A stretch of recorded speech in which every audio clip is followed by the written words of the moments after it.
alegría el ser parte de la Escuela Sabática, un programa en el que podemos compartir la fe, participar de la misión mundial de la Iglesia y estudiar juntos la Biblia. Hope Media Honduras te da la bienvenida a la Escuela Sabática. Muy buenos días y feliz Santo Sábado a cada uno de ustedes, mis amados hermanos. Hoy es un día muy especial porque el pueblo de Dios se reúne para alabar juntos el nombre del Señor. Así que una vez más, muy bienvenidos a este su programa de Escuela Sabática.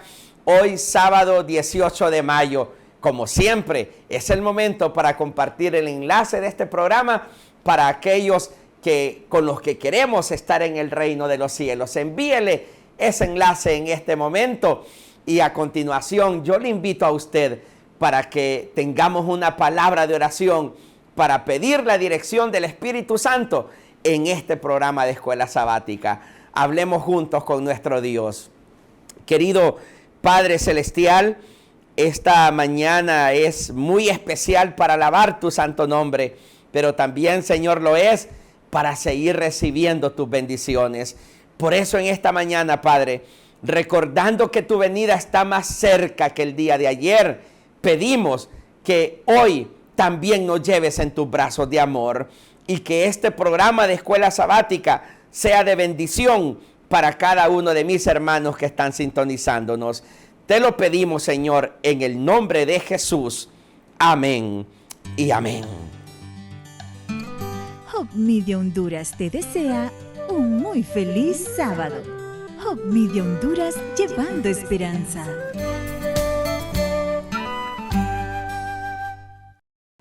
¿Saben? El himno número 165 del Himnario Adventista se llama Él vendrá. Le invito para que juntos alabemos el nombre de nuestro Dios.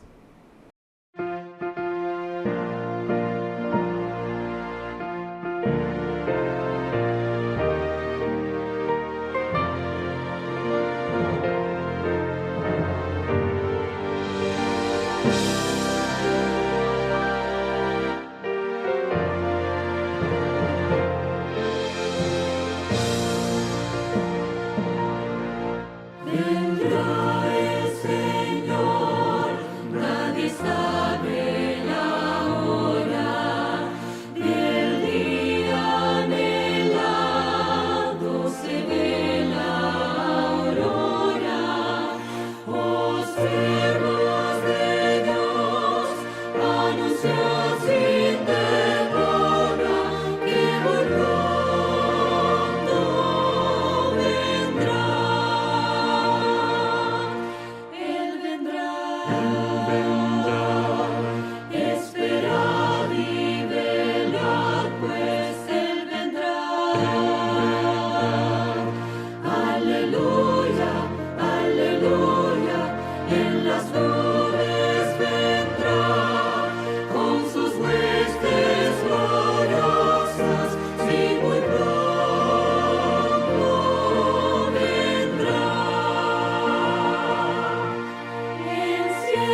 Hermoso himno que nos recuerda que Él vendrá pronto, Cristo vendrá por su pueblo. Y ahora el repaso del relato misionero lleva como título "Porque los niños se quedaron en la iglesia". Yo también estoy interesado en ver de qué trata. Acompáñeme a ver este relato misionero. Por más de 110 años, la ofrenda del 13º sábado ha permitido a la Iglesia Adventista tener lanchas misioneras, volar aviones misioneros, sanar enfermos, educar a los jóvenes, alcanzar a los no alcanzados y cambiar vidas.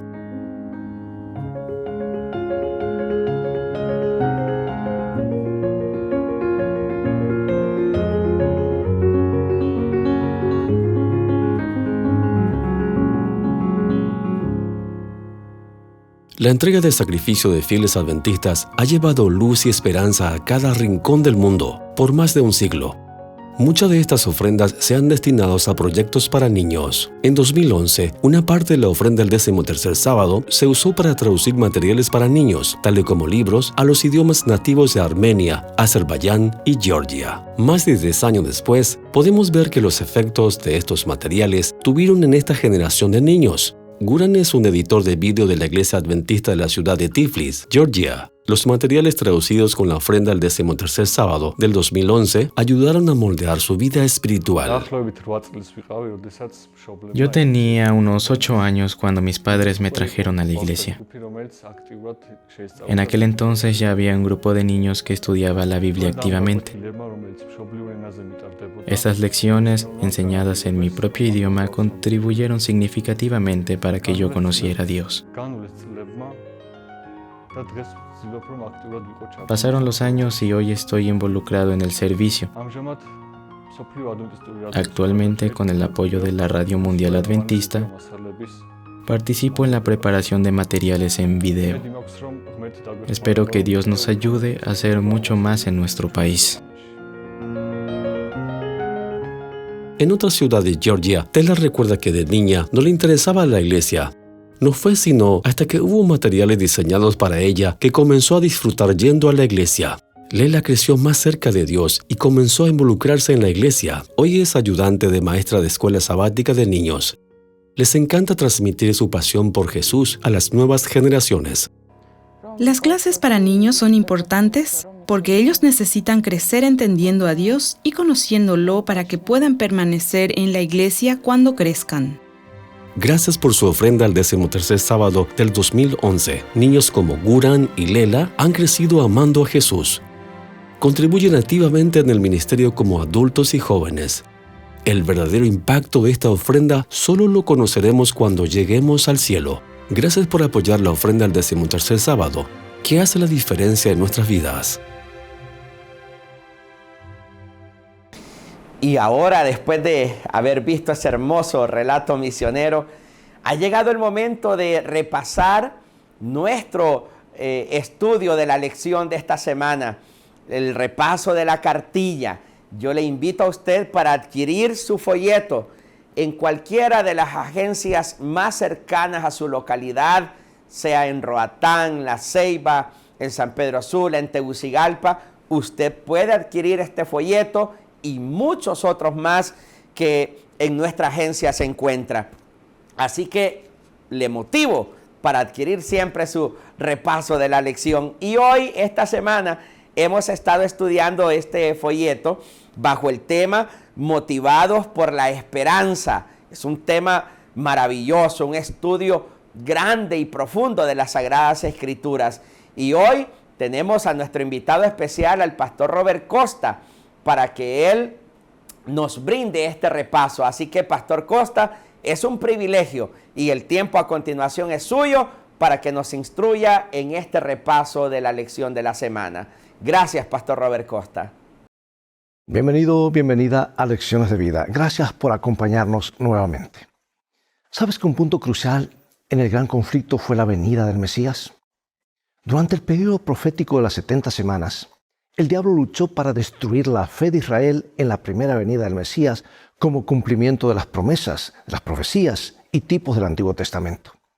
De la misma manera, al final del periodo profético de los 2300 años, las fuerzas del mal intentaron oscurecer su cumplimiento en el juicio previo al advenimiento que tuvo lugar en el santuario celestial y suprimir la proclamación de la segunda venida del Mesías.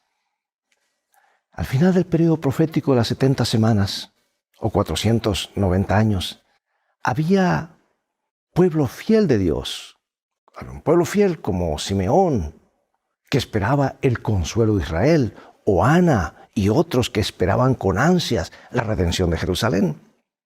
Y estos pocos fieles vieron en Jesús el cumplimiento de la promesa de la primera venida del Mesías. De la misma manera, al final de los 2300 años había personas creyentes como Guillermo Miller, cuyo mensaje de la verdad presente se centraba en la esperanza de la pronta aparición del Mesías. Guillermo Miller no descubrió este mensaje mediante una metodología filosófica, sino mediante una lectura literal de las Escrituras. Y esto ilustra, una vez más, la esencialidad de las Escrituras para el gran conflicto. En un momento más, regresaré con el tema de hoy, que se titula Motivados por la Esperanza.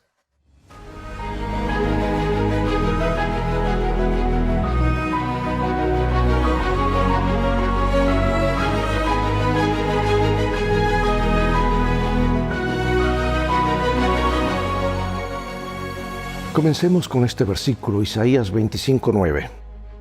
Y se dirá en aquel día, he aquí, este es nuestro Dios, le hemos esperado y nos salvará. Este es Jehová a quien hemos esperado, nos gozaremos y nos alegraremos en su salvación. Sí, la segunda venida de Jesús es uno de los temas centrales de las Escrituras. Es un hilo de oro que recorre las páginas sagradas de la Biblia. Un erudito ha calculado que hay unos 1845 referencias a la segunda venida de Cristo solamente en el Antiguo Testamento. En los 260 capítulos del Nuevo Testamento hay más de 300 referencias al regreso de Cristo. O sea que uno de cada 25 versículos lo menciona. 23 de los 27 libros del Nuevo Testamento se refieren a este gran acontecimiento. Después de que naufragara la Reforma en Europa y se viera obstaculizada por divisiones y luchas, el protestantismo echó raíces en el Nuevo Mundo, incluso en Estados Unidos, donde muchos trataron de recoger el manto de la verdad, incluyendo la verdad sobre la segunda venida. Entre ellos se encontraba un agricultor bautista llamado Guillermo Miller, y como resultado de su estudio de la Biblia, creyó que Jesús vendría pronto incluso durante el curso de su vida. Y entonces comenzó a predicar ese mensaje. Y con ello inició un movimiento que, aunque enfrentó una gran desilusión, abrió ante muchas verdades bíblicas que todavía hoy son relevantes. En la lección de hoy examinaremos por qué la segunda venida de Cristo ha llenado de alegría el corazón de los creyentes a lo largo de los siglos y cómo podemos estar preparados para ese gran acontecimiento. Los reformadores protestantes y los peregrinos que partieron de Holanda hacia el Nuevo Mundo anhelaban la venida de Jesús. Para ellos la venida de Cristo, la segunda venida, era un acontecimiento gozoso, feliz, que esperaban con gran interés. Juan Wycliffe anhelaba la venida de Cristo como la esperanza de la Iglesia. Calvino hablaba en nombre de todos los reformadores al referirse al glorioso regreso de Cristo como el más auspicioso de todos los acontecimientos. Y para los hombres y las mujeres fieles de Dios, la segunda venida de Cristo era algo que había que celebrar, no algo que se debía temer. Leamos estos versículos, estas hermosas promesas. Comencemos con Juan 14, luego Tesalonicenses y luego el libro de Tito. No se turbe vuestro corazón, vendré otra vez y os tomaré a mí mismo para que donde yo estoy vosotros también estéis. Porque si creemos que Jesús murió y resucitó, así también traerá Dios con Jesús a los que durmieron en él. Porque el Señor mismo, con voz de mando, con voz de arcángel y con trompeta de Dios, descenderá del cielo y los muertos en Cristo resucitarán primero.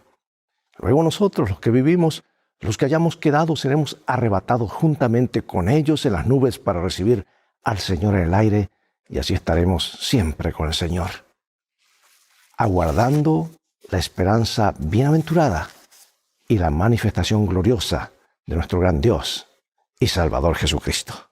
Hermosos mensajes de esperanza. ¿Por qué crees que estos pasajes bíblicos ofrecieron tanta esperanza a los cristianos a lo largo de los siglos? Es obvio, es la esperanza de cada creyente. ¿Qué sería de nosotros sin esta esperanza? Por eso es fácil comprender por qué la creencia en la segunda venida de Cristo ha traído tanta esperanza y alegría a los cristianos que creen en la Biblia. Es que este conocimiento señala el fin de la enfermedad, el sufrimiento y la muerte. Anuncia el fin de la pobreza, el fin de la injusticia, la opresión. Anticipa el fin de las luchas, de los conflictos y las guerras. Pronostica un mundo futuro de paz, felicidad y comunión duradera con Cristo y los redimidos de todas las épocas, para siempre. Leo este comentario inspirado. La venida del Señor ha sido en todo tiempo la esperanza de sus verdaderos discípulos. La promesa que hizo el Salvador al despedirse en el Monte de los Olivos de que volvería iluminó el porvenir para sus discípulos al llenar sus corazones de una alegría y una esperanza que las penas no podían apagar ni las pruebas disminuir. Entre los sufrimientos y las persecuciones, el aparecimiento en gloria del gran Dios y Salvador nuestro Jesucristo era la esperanza bienaventurada. Cuando los cristianos de Tesalónica, agobiados por el dolor, enterraban a sus amados que habían esperado vivir hasta ser testigos de la venida del Señor, Pablo, su maestro, les recordaba la resurrección. Esta resurrección que se verificaría cuando viniese el Señor. Entonces los que hubiesen muerto en Cristo resucitarían y juntamente con los vivos serían arrebatados para recibir en el aire al Señor. Y así dijo, estaremos siempre con el Señor. Y él termina diciendo, consolados pues los unos a los otros con estas palabras. Por eso, amados, ¿por qué crees que la segunda venida es tan importante para nuestra fe? ¿Qué sería nuestra vida sin esa esperanza? Este mundo sería todo.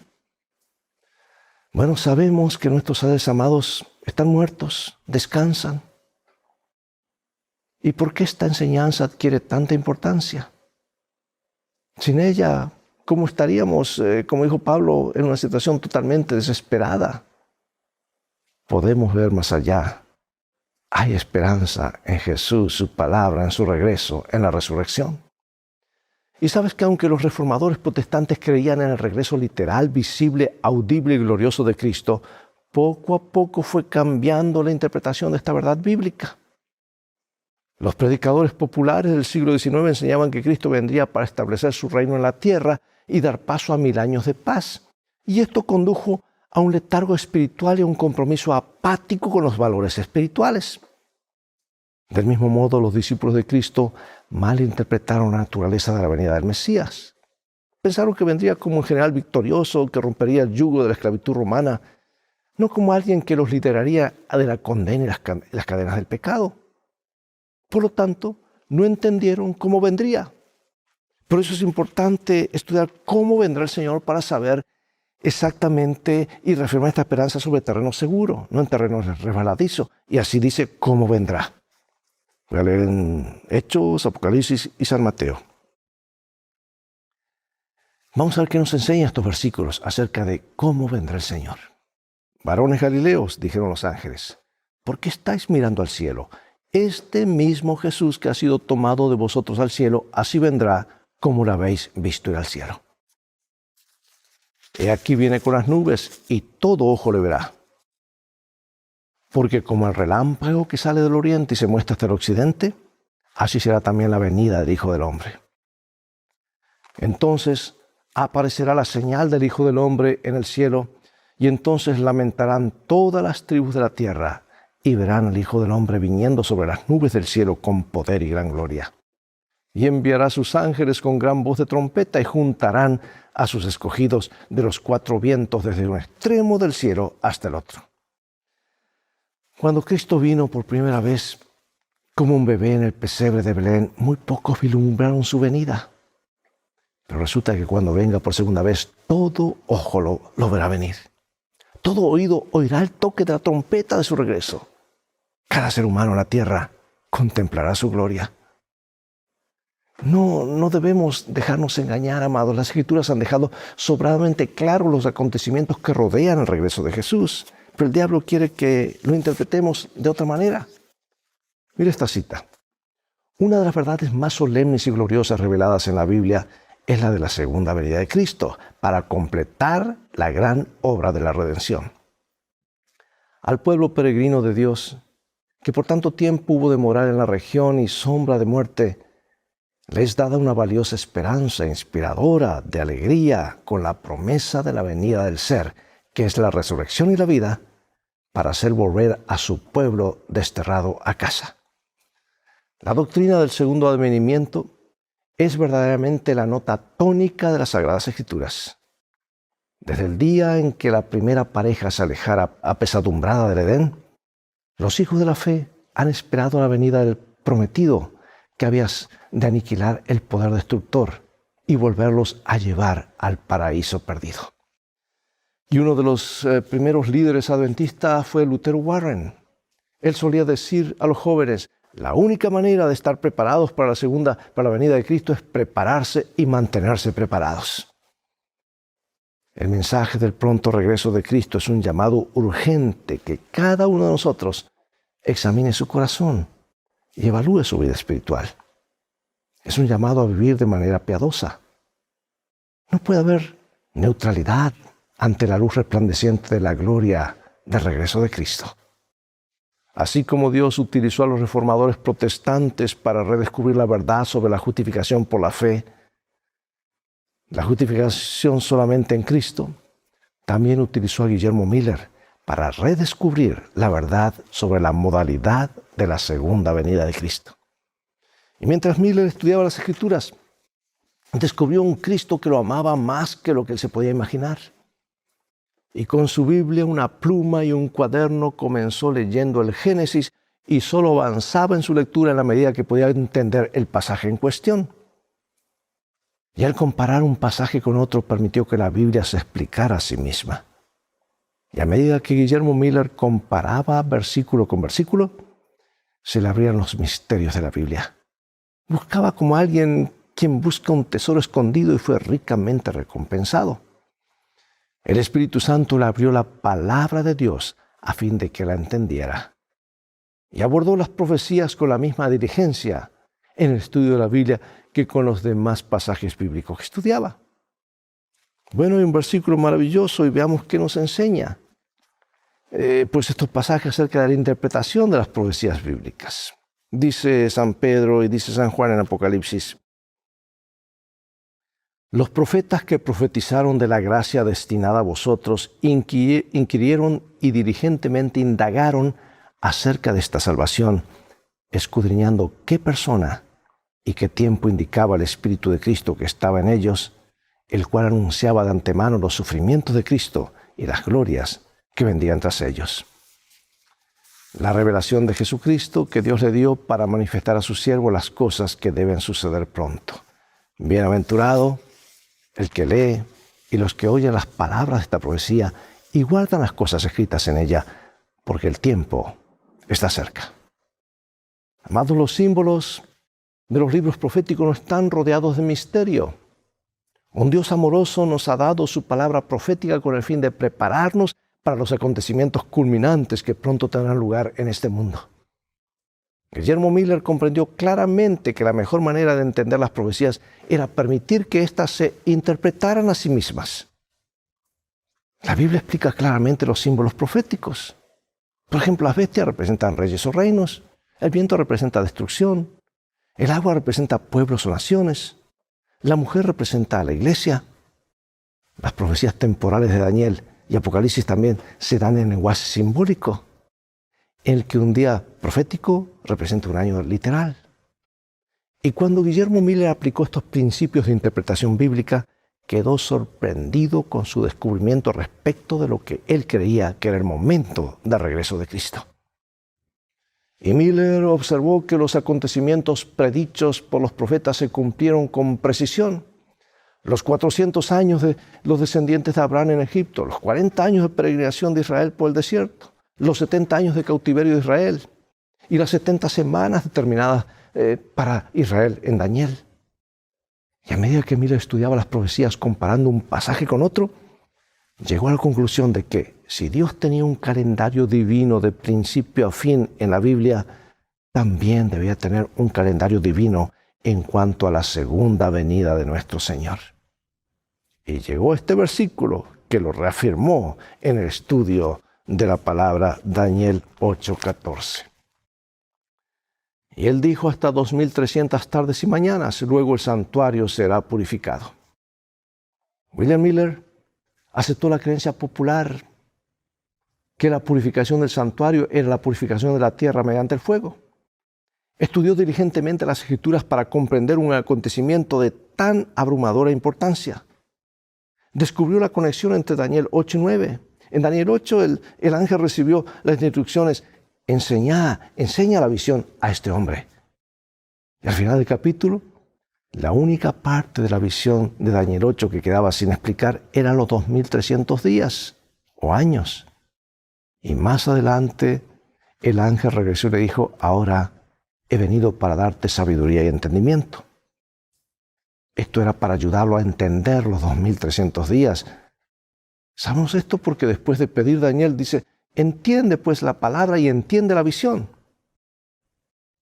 Fueron las primeras palabras del ángel.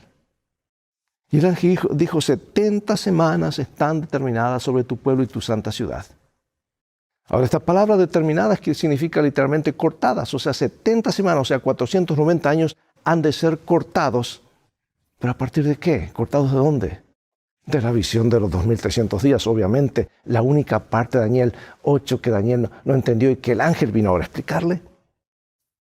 Y puesto que el punto de partida de las 70 semanas era desde el que salga la orden de restaurar y reedificar Jerusalén, Miller sabía que si tenía esa fecha, podía encontrarla, podía conocer el comienzo de las 70 semanas y de la profecía de los 2300 días. Veamos ahora, amados, la cronología profética más larga de la Biblia, y que comienza cuando se promulgó el decreto que permitía que los cautivos de Israel en Persia salieran en libertad para reconstruir su templo. Y aquí está en Esdras capítulo 7. Esta es la copia de la carta que dio el rey Artajerjes al sacerdote Esdras, escriba versado en los mandamientos de Jehová y en sus estatutos a Israel. Artajerjes, rey de reyes, a Esdras, sacerdote y escriba erudito en la ley de Dios del cielo, paz. Por mí es dada orden que todo aquel en mi reino del pueblo de Israel y de sus sacerdotes y levitas que quiera ir contigo a Jerusalén, vaya. Llamado este decreto fue emitido por el rey de Persia, Artajerjes, en el 457 a.C. ¿Por qué esto es importante? Porque marca el comienzo de la gran profecía en la cual Jesús desarrolló su ministerio, en el cual el plan de salvación fue prácticamente echado por tierra, y marca también el momento de la restauración del pueblo de Dios al final. Y este decreto fue el último de 3 decretos para permitir que los judíos regresaran y reconstruyeran Jerusalén y restauraran los servicios de adoración en el templo.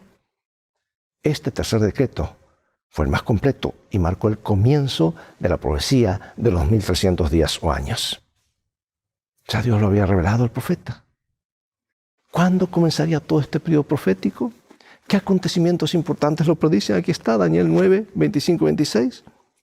Sabe pues y entiende que desde la salida de la orden para restaurar y edificar Jerusalén hasta el Mesías príncipe habrá 7 semanas y 62 semanas, y se volverá a edificar la plaza y el muro en tiempos angustiosos. Y después de las 62 semanas se quitará la vida al Mesías, mas no por sí. Y el pueblo de un príncipe que ha de venir destruirá la ciudad y el santuario, y su fin será como inundación. Hasta el fin de la guerra durarán las devastaciones. Llamados en esta profecía extraordinaria, Daniel predijo que desde que salga la orden de restaurar y reedificar Jerusalén hasta el Mesías transcurrirían 69 semanas proféticas, o sea, 483 días proféticos o años literales. Y puesto que el decreto se expidió en el otoño del 457 a.C., 483 años se extienden hasta el otoño del 27 después de Cristo, donde aparece Jesús y la palabra Mesías significa el ungido. Y exactamente en el otoño del año 27, Cristo se bautizó y recibió la unción del Espíritu. Y después de su bautismo, Jesús fue a Galilea predicando el Evangelio del reino de Dios. Decía: el tiempo se ha cumplido. ¿Qué tiempo? Este tiempo profético. todo el ministerio de Jesús se basó en el marco de la profecía de los 2300 años. En la primavera del año 31 después de Cristo, mediados de esa última semana profética, 3 años y medio después de su bautismo, Jesús fue crucificado, exactamente como le indicaba la profecía. El sistema de ofrendas que señalaba hacia el Cordero de Dios terminó con el sacrificio de Cristo en el Calvario. Él era el Cordero de Dios. Ahora el tipo se había encontrado con el antitipo, la sombra con la realidad. Y finalmente todos los sacrificios y ofrendas del sistema ceremonial cesaron. Por eso ya no tenemos que sacrificar corderos, entonces tenemos la Santa Cena, recordando el Cordero de Dios que murió por nosotros, su sangre y su carne. Ahora, nota cómo terminaría la profecía de las 70 semanas, Daniel 9:27. Y por otra semana confirmará el pacto con muchos, a la mitad de la semana hará cesar el sacrificio y la ofrenda. Después, con la muchedumbre de las abominaciones, vendrá el desolador, hasta que venga la consumación y lo que está determinado se derrame sobre el desolador. Las 70 semanas o 490 años, especialmente asignadas a los judíos, terminaron en el año 34 después de Cristo, con el rechazo del mensaje evangélico por parte del Sanedrín. Eso está en el libro de Hechos capítulo 6.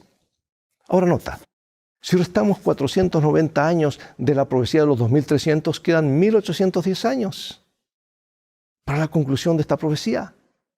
Y eso nos lleva a 1844 después de Cristo, cuando Miller y los primeros adventistas creían que el santuario de Daniel 8:14 era la tierra y supusieron que Cristo vendría a purificar la tierra con fuego en el 1844.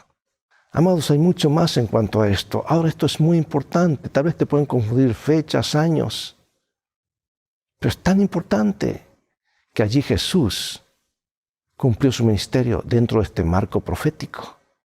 Y si no lo entendemos, vamos a tener un evangelio un poco allí con datos, pero no un terreno sólido o historicista. Yo quiero cerrar en esta hora con un párrafo maravilloso y después unas preguntas de reflexión. Como los primeros discípulos, Guillermo Miller y sus colaboradores no comprendieron ellos mismos enteramente el alcance del mensaje que proclamaban. Los errores que existían desde hacía largo tiempo en la iglesia les impidieron interpretar correctamente un punto importante de la profecía. Por eso, si bien proclamaron el mensaje que Dios les había confiado para que lo diesen al mundo, sufrieron un desengaño debido a un falso concepto, yo diría un preconcepto de su significado. Sin embargo, Dios cumplió su propósito misericordioso, permitiendo que el juicio fuese proclamado precisamente como lo fue.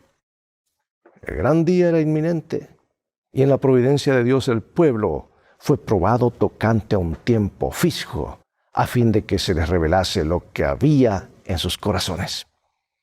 El mensaje tenía por objeto probar y purificar la iglesia. Los hombres debían ser inducidos a ver si sus afectos pendían de las cosas de este mundo o de Cristo y del cielo. Ellos profesaban amar al Salvador. Debían pues probar su amor. ¿Estarían dispuestos a renunciar a sus esperanzas y ambiciones mundanas para saludar con gozo el advenimiento del Señor? El mensaje tenía como objeto hacerles ver su verdadero estado espiritual. Fue enviado misericordiosamente para despertarlos a fin de que buscasen al Señor con arrepentimiento y humillación. Pregunto, ¿cómo trae esperanza la segunda venida de Cristo a tu contexto religioso y cultural? ¿Cómo puedes explicar a tus vecinos que el regreso de Jesús es la única esperanza para una humanidad? Dios nos ayude, no solamente a estudiar estos temas, sino a compartirlos. Porque al compartirlos es cuando recién lo estamos comprendiendo. Al comienzo tal vez no será fácil, pero debes probar. ¿Cómo se hace un buen nadador? Practicando. Una buena cocinera, practicando. Un buen cirujano, practicando. Dios nos ayude a practicar las verdades que nos ha dejado en su palabra. Oremos. Padre Celestial, gracias por tu palabra. Gracias porque nos muestras claramente estos misterios, cómo se desarrollaron a través de los siglos. Queremos hacer de este santo libro nuestra guía. Queremos comprender un mensaje personal que tiene para nosotros y a su vez un mensaje que tiene que ser llevado a todo el mundo. Queremos compartirlos con los demás. Gracias por darnos esta oportunidad. Guíanos con tu Espíritu. En el nombre de Jesús oramos. Amén. Bien, amados, de todo el tiempo que tenemos por hoy, ha llegado el momento de despedirnos y será hasta el próximo programa de la serie Lecciones de Vida. Invita a otros a sintonizar este canal y transfórmate tú mismo en un canal de bendiciones. Mientras tanto, Dios te bendiga y recuerda, tú vales mucho para Jesús. Él te ama más de lo que puedes imaginar. Y en el viaje de la vida, las cosas van a terminar bien si haces de la Biblia tu GPS y a Jesús como tu guía. Maranatá.